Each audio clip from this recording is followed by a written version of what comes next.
चलूंगा प्राचीन युगों के रोचक सफर पर। आइए जान लेते हैं आदिम धरती को, इसके विविध जीवन रूपों को। फिर चलेंगे प्रीकैम्ब्रियन और ऑर्डोविशियन युग में।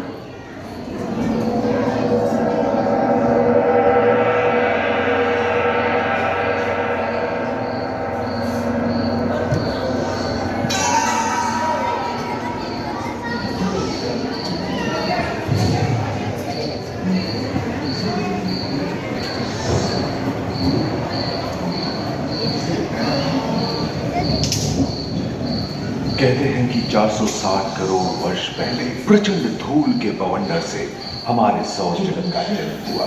धीरे धीरे पृथ्वी शीतल होने लगी, बहुत सारे गैस बाहर निकलने लगे और पृथ्वी के चारों ओर वायुमंडल के रूप में छा गए।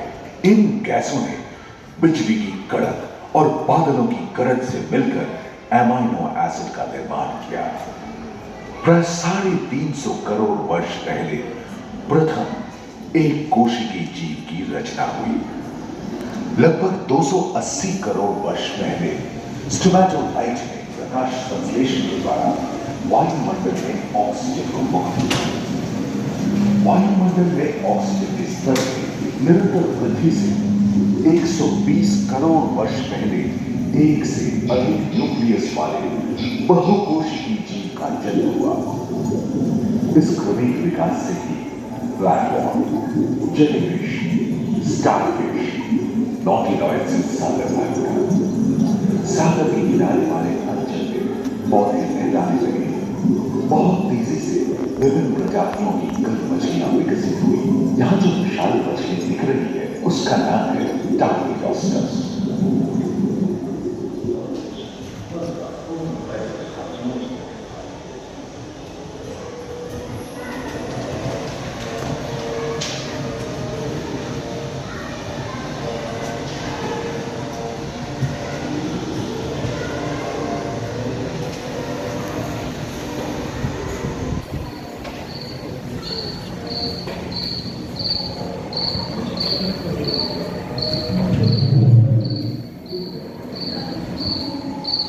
लगभग 35 करोड़ वर्ष पहले धरती पर पेड़ पौधों का जन्म हुआ, जो बढ़ते गए और घने जंगलों में बदल गए। घूम, मकड़े, आदि पंखहीन पतंग एवं इक्तियोस्टेगा जैसे उभयचर प्राणियों का आविर्भाव हुआ। सरीसृप जैसे स्तनपायी डायमेट्रोडोन प्रकट हुए, जिसकी पीठ पर नौका के बाल की तरह एक अंग था, जो ताप को नियंत्रित रखने में मदद करता है। सरीसृप की तरह ही एक अन्य स्तनपायी प्राणी साइनोमेटस इन दिनों काफी प्रभावशाली हो उठा था। इसकी विशेषता कुत्ते से बहुत मिलती थी।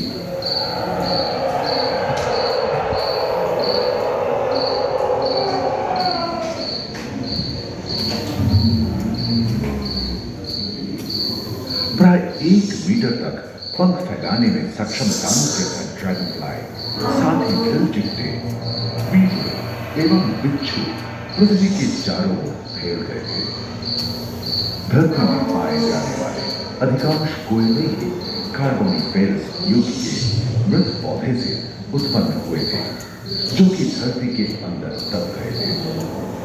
उन दिनों पृथ्वी के 1/3 हिस्से में एकमात्र महादेश था, जिसे पैनजिया कहा जाता था। जलवायु गर्म रहती थी। भूभाग पर प्रागैतिहासिक सरीसृपों का ही शासन था, जिन्होंने शुष्क जलवायु के साथ खुद को ढाल लिया था।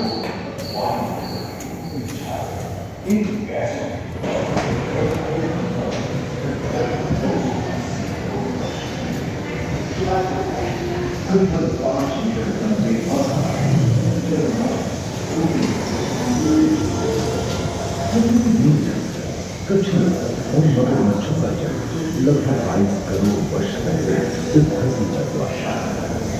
प्रथम स्तनपायी मछली मेगालोस्ट्रोला चूहे जैसे आकार था।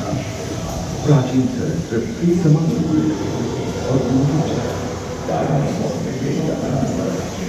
ये घटना प्राय 20 करोड़ वर्ष पहले। डायनासोर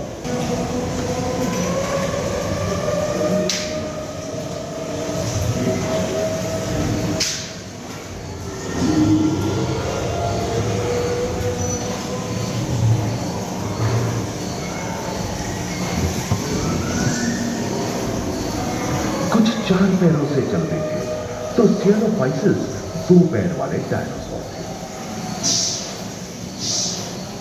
ब्रेकियोसॉरस की लंबाई लगभग 23 मीटर थी, जो कि एक टेनिस कोर्ट की लंबाई जितनी थी, और उनका वजन 75 टन था। सदस्य आकाश और सागर में छा रहे थे। प्लियोसाurus समुद्र में रहते। सबसे प्राचीन उड़न सरीसृप ईडीमोरफोडॉन हवा में रहते थे।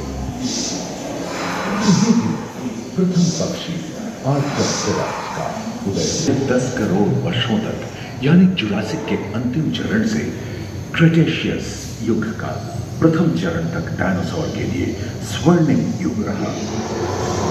जलवायु में नमी की मौजूदगी से पृथ्वी पेड़ पौधों से भर उठी थी।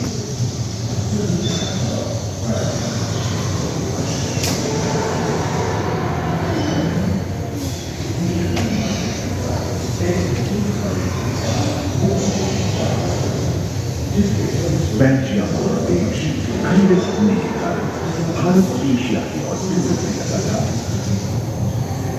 महादेशी प्लेटों में हलचल होने से ज्वालामुखी के रूप में लावा निकलती। इसके फलस्वरूप आए भूकंप से विभिन्न भौगोलिक आकार एवं आकृतियां निर्मित हुई। स्पाइनोसॉरस के पीठ पर नौका के पाल की तरह एक अंक हुआ करता था, जिससे वो अपने शरीर के आप को नियंत्रित करता था। एवं ओविराप्टर जैसे छोटे डायनासोर तो ओलंपिक के तेज धावकों की तरह दौड़ सकते थे। और ओविराप्टर्स के सिर पर गलगी हुई थी। करीबन 5 मीटर लंबे पंख वाले टेरोमॉर्फ सुनने में विचित्र लगे, पर अधिकांश डायनासोर जैसे कि ट्राइसेराटॉप्स और एंटाइलोसॉरस शाकाहारी थे।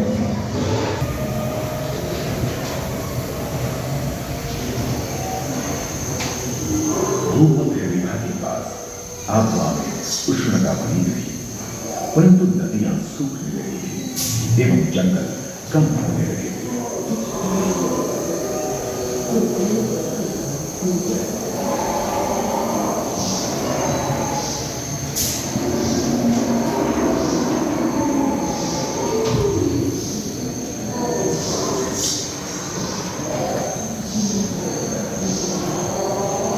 एकांत महादेश में जीव जंतुओं का विकास स्वतंत्र रूप से शुरू हुआ। सबसे पहले पुष्प वाले पौधे धरती पर विकसित हुए एवं परागण